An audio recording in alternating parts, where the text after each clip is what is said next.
Izin kepada Bapak dosen, Bapak Arnaldo, dan asisten dosen Ibu Indah. Pada saat ini kami dari kelompok 2 akan menjelaskan mengenai software quality components yang ada pada kelompok kami.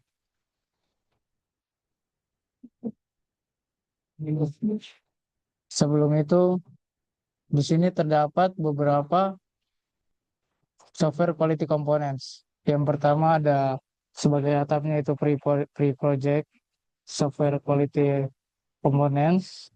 Lalu ada project life cycle, diikuti oleh quality infrastructure components, quality management, standard, dan organizational based human components. Dalam gambar ini dapat kita lihat setiap komponen memiliki subkomponen lain yang terdapat dalam komponen tersebut. Pada saat ini kami akan menjelaskan apa yang ada di dalam kelompok kami, komponennya dan subkomponennya yang telah kami kerjakan.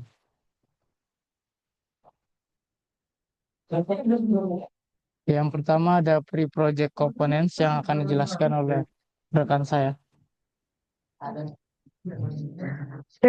Pre-project komponen. Pre-project komponen adalah kumpulan SQA atau Software Quality Assurance yang berfokus pada tahap sebelum proses dimulai. Tujuan utama dari pre-project komponen adalah untuk meningkatkan langkah-langkah persiapan yang akan dilakukan sebelum memulai suatu proyek. Ada dua elemen penting dalam pre-project komponen, yaitu ada contract review dan ada development and quality plans. Yang pertama adalah contract review. Kontrak review merupakan proses meninjau ulang kesepakatan awal atau kontrak sebelum proyek dimulai. Tujuan utamanya adalah memastikan bahwa semua kebutuhan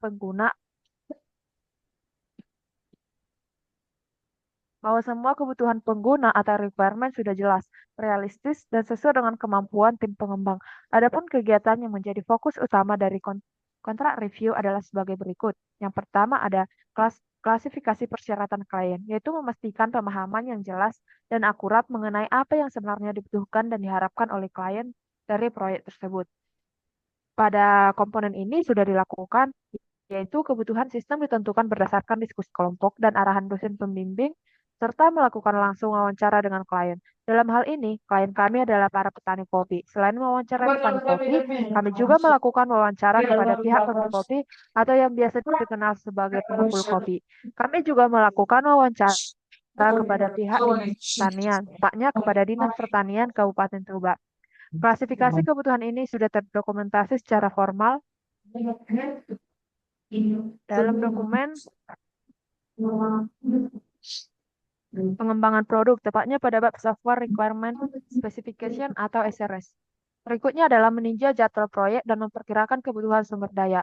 Mengevaluasi apakah jadwal yang diusulkan realistis dan apakah sumber daya manusia, peralatan bahan yang diestimasi cukup untuk menyelesaikan proyek sesuai waktu. Pada tahap ini sudah dilakukan yaitu dengan membuat logbook untuk mengevaluasi dan mencatat apa saja yang sudah dikerjakan dan apa saja yang akan dikerjakan untuk minggu-minggu yang akan datang. Berikutnya adalah evaluasi kapasitas staf profesional untuk melaksanakan proyek yang akan diusulkan dengan menilai apakah tim melakukan keahlian, pengalaman, dan jumlah yang memadai untuk melaksanakan proyek yang hendak dikerjakan. Dilaksanakan secara informal. Pembagian tugas dilakukan berdasarkan kemampuan masing-masing anggota. Misalnya, siapa yang lebih ahli di bagian coding atau desain. Meskipun demikian, kami tetap berkolaborasi untuk mengerjakan semua proyek. Berikutnya adalah evaluasi kapasitas pelanggan untuk memenuhi kewajiban. Memeriksa apakah pelanggan memiliki kemampuan finansial dan operasional untuk memenuhi kewajiban seperti pembayaran, penyediaan informasi, dan persetujuan yang diperlukan. Pada tahap ini sudah dilakukannya itu kami langsung datang menjumpai pihak Dinas Pertanian selaku pihak yang akan mengelola aplikasi yang akan dibangun untuk meminta persetujuan serta kesediaan mereka untuk mengelolanya. Komponen berikutnya adalah Development and Quality Plans. Next. Yang pertama, eh, pengertian Development and Quality Plans. Development and Quality Plans merupakan dokumen penting yang menjabarkan bagaimana proyek akan dilaksanakan dan bagaimana kualitasnya akan dikelola. Tujuannya adalah untuk menyediakan panduan yang terstruktur bagi tim proyek. Elemen-elemen yang harus dipertimbangkan dalam rencana ini meliputi schedule, yaitu rincian waktu pelaksanaan setiap tahapan atau tugas proyek termasuk tenggat waktu utama. Pada tahap ini sudah ada berupa jadwal mingguan yang menyesuaikan arahan dosen serta koordinator PA2. Berikutnya adalah required manpower and hardware resource, yaitu daftar tim yang diperlukan dan perangkat keras atau peralatan khusus yang akan digunakan. Tidak dituangkan dalam kelompok hanya memanfaatkan perangkat pribadi seperti laptop, yaitu software yang tersedia, sehingga kebutuhan khusus terkait perangkat keras maupun sumber daya lain tidak dirinci.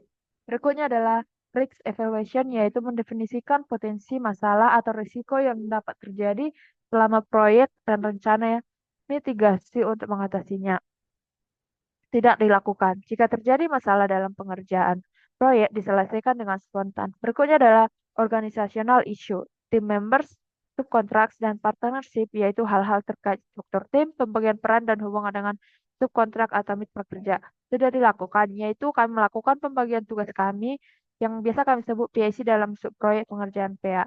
Ada yang menjadi PIC kode, PIC desain, PIC wawancara, atau menghubungi mitra, serta ada PIC untuk menulis dokumen. Berikutnya adalah proyek metodologi development tools, yaitu penjelasan mengenai pendekatan yang akan digunakan untuk mengelola proyek serta alat bantu atau software yang akan dipakai. Sudah dilakukan sejak awal pendekatan yang akan digunakan untuk mengelola proyek, yaitu penggunaan framework Laravel, Figma untuk desain, serta GitHub untuk manajemen kode, metodologi pengembangan dengan metode waterfall. Dan yang terakhir adalah software use plan jika relevan. Rencana ini akan menguraikan bagaimana komponen perangkat lunak yang sudah ada dapat digunakan kembali untuk menghemat waktu dan biaya. Pada tahap ini sudah dilakukan, yaitu kelompok menggunakan kembali library dan framework yang tersedia. Berikutnya adalah project lifecycle quality components yang akan dijelaskan oleh rekan saya.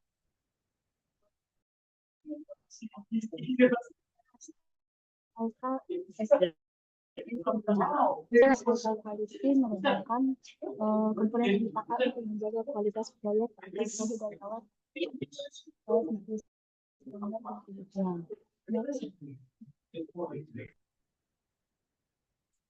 Project lifecycle dibagi menjadi 6, yaitu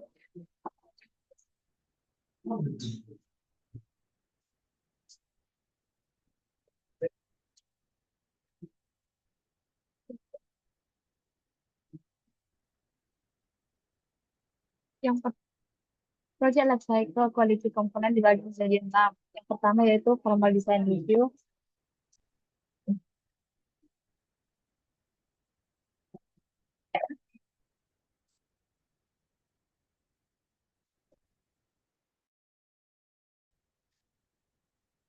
Desain review merupakan tinjau resmi terhadap desain, misalnya arsitektur, database ataupun UI UX yang dilakukan sebelum coding agar desain yang sudah dibangun sudah benar dan sesuai dengan kebutuhan. Next. Yang kedua yaitu peer review. Peer review merupakan keadaan di mana sesama tim saling cek code atau code review yang bertujuan agar kesalahan cepat ditemukan sebelum code digabung dengan proyek utamanya. Next. Yang ketiga yaitu expert opinion. Expert opinion bertujuan untuk validasi desain, metode, atau keputusan penting. Dalam hal ini diminta untuk meminta pendapat dari pakar atau orang yang sudah berpengalaman dalam bidang ini. Seperti yang kami lakukan, kami berkomunikasi dengan orang yang sudah berpengalaman, yaitu Ibu Rianti Syanturi. Next.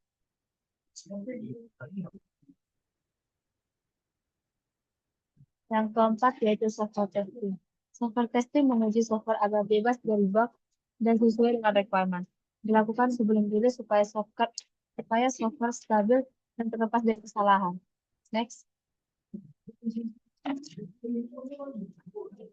Yang kelima yaitu software maintenance atau setelah software dirilis. Dibagi menjadi 4, yaitu korektif yang dimana memperbaiki bug yang ditemukan. Yang kedua yaitu adaptif, yaitu menyesuaikan dengan lingkungan baru, yaitu perspektif, yaitu meningkatkan fitur atau performa dari sistem. Yang keempat atau yang terakhir yaitu preventif, yang dimana mencegah masalah di masa depan.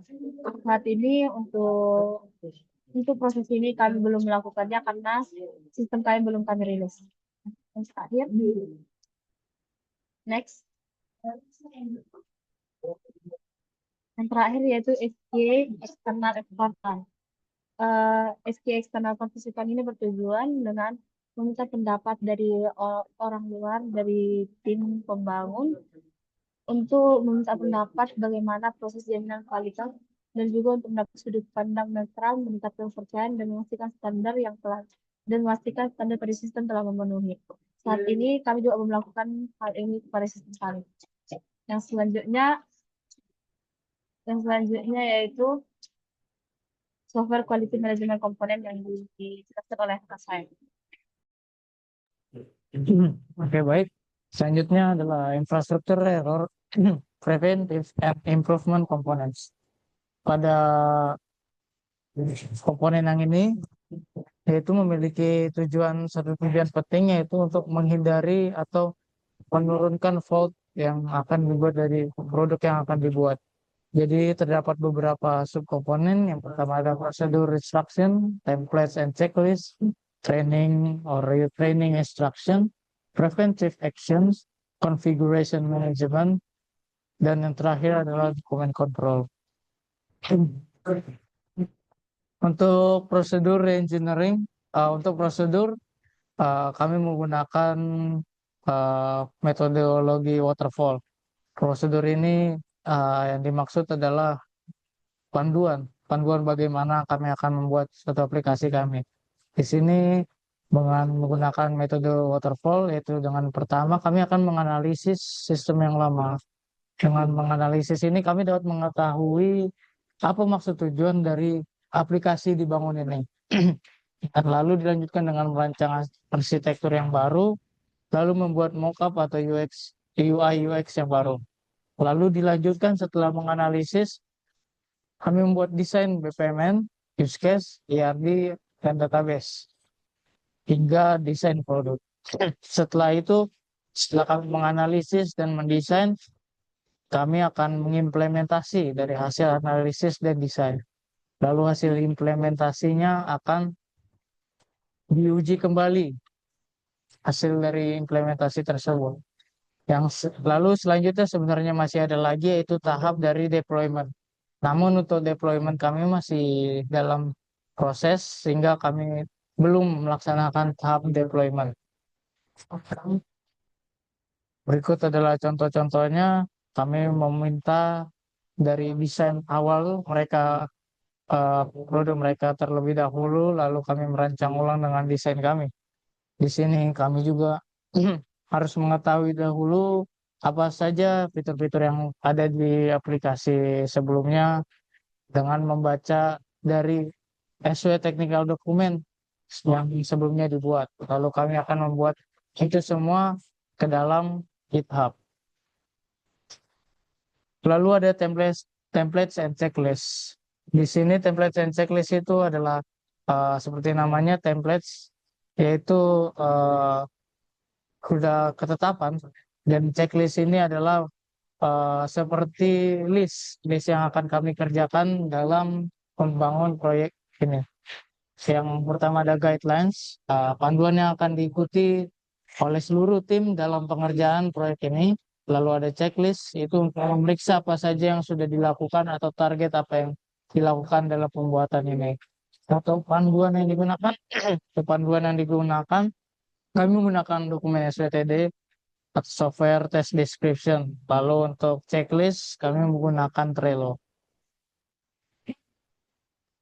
Selanjutnya adalah training or retraining instruction. Training ini untuk memastikan setiap anggota tim memiliki pengetahuan dan keterampilan yang diperlukan untuk menggunakan alat, mengikuti metodologi, dan memahami standar kualitas yang telah ditetapkan. Kami menggunakan file Google Docs, lalu ada panduan instalasi Laravel, dan aturan penggunaan GitHub. Di sini kami mengajari tim menggunakan Google Docs sebagai dokumen utama dan cara memberi tanda atau komentar dalam Google Docs tersebut. Lalu menjelaskan alur kerja atau workflow penggunaan GitHub yang disepakati oleh tim, mendemonstrasikan cara mengikuti panduan instalasi Laravel untuk memastikan semua orang dapat berhasil menginstal Laravelnya.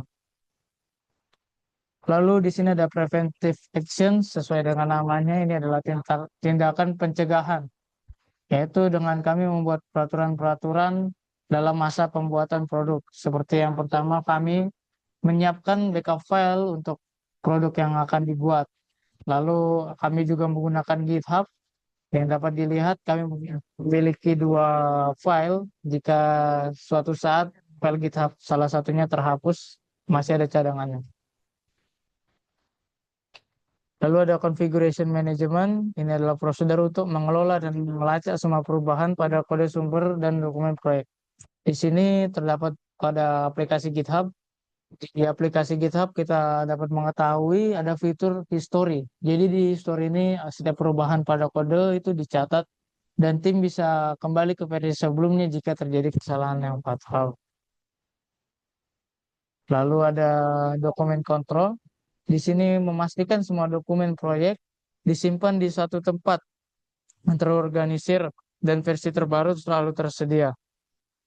Untuk dokumen kami menyimpannya ke dalam Google Drive. Di sana setiap anggota dapat memiliki akses penuh dalam dokumen dan dapat memiliki proyek dengan versi yang terbaru ataupun versi yang sebelum-sebelumnya. Selanjutnya akan dilanjutkan dengan teman saya.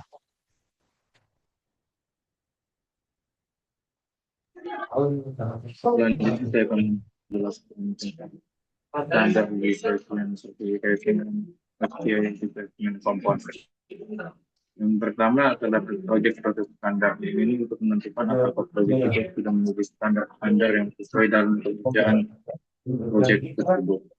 Dalam proyek proses standar sudah sesuai karena kami menggunakan pertama metode waterfall, yang kedua membuat pengaturan dalam penulisan coding. Selanjutnya dalam quality management standar. Dalam bagian ini apakah proyek ini sudah sesuai mutu yang standar atau belum. Dalam quality management standar untuk menulis bagian ini kami dibantu oleh dosen pembimbing dalam bagian menjaga stabilitas dalam bekerja. Yang kedua membantu dalam memberikan evaluasi dan yang ketiga menjaga kualitas hasil proyek.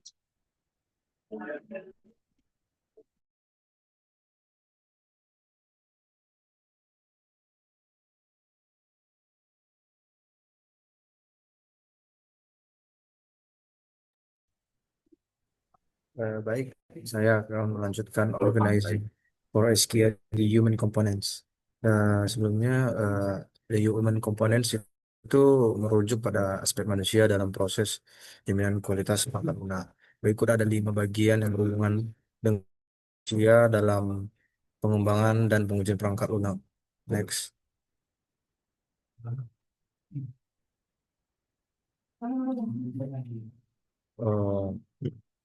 Eh, pada yang pertama itu manajemen. Manajemen ini adalah pihak yang beraturan, tujuan, dan menyiapkan dukungan agar software yang dibuat tetap bagus kualitasnya. Yang pertama kami menetapkan kebutuhan aplikasi Markopi, kedua membuat anggaran pembuatan aplikasi Markopi, mengawasi strategi implementasi dan pengembangan fitur, dan keempat menjamin aplikasi sesuai dengan kebutuhan petani dan pengepul. Next.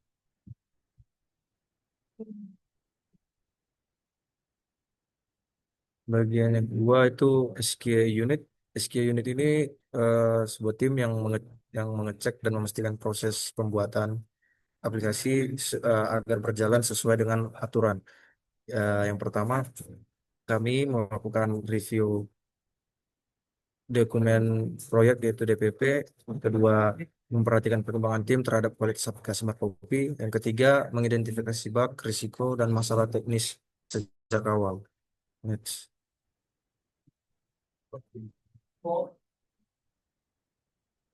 Yang ketiga SQA Trustees. Uh, SQA ini orang yang ditunjuk untuk menjaga agar semua aturan dan standar kualitas benar-benar dijalankan. yang kami lakukan pertama, menjaga fitur utama yang ditampilkan sesuai dengan kebutuhan. Kedua, keamanan data yang ditampilkan data petani dan pengepul itu terjaga. Ketiga, menyusun laporan membuat laporan untuk melampirkan laporan kepada pembimbing agar membuat perbaikan. Yang next, eh, yang keempat, SKI Committees, ya, yaitu membahas suatu masalah, memberi saran, dan mencari solusi.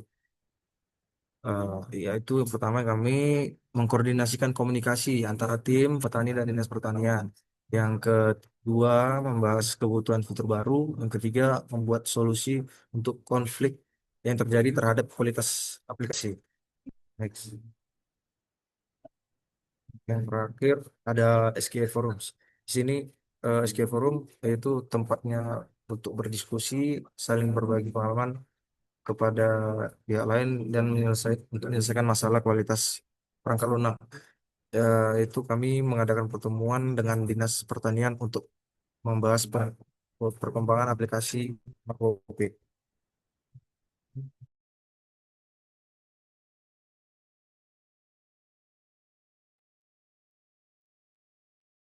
Ya, sekian penjelasan mengenai komponen-komponen software quality. Sebelumnya mungkin masih banyak contoh-contoh komponen lain dari software quality yang selain kami sebutkan, namun kami hanya untuk saat ini menyertakan yang kami kerjakan dalam proyek kami. Untuk selebihnya, mohon maaf jika ada kesalahan atau kata yang kurang berkenan. Kami kelompok 2 pamit undur diri. Terima kasih.